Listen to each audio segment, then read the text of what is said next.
In today's video, I'm gonna be showing you the exact way to change your Instagram name font. Go to your Instagram, tap on your profile photo, tap on edit profile, tap on your name and copy your current name.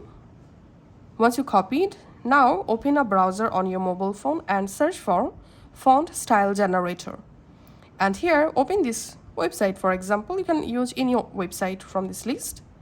Once you are in the font generator website, in this text field, you have to paste your Instagram name that we just copied. And then here we can see different types of font showing. All you have to need, select any of the font. Let's select this one and then just tap on copy. Once the new font style copied, go back to your Instagram and then just replace your old font with your new font. Tap on done. Tap on change name.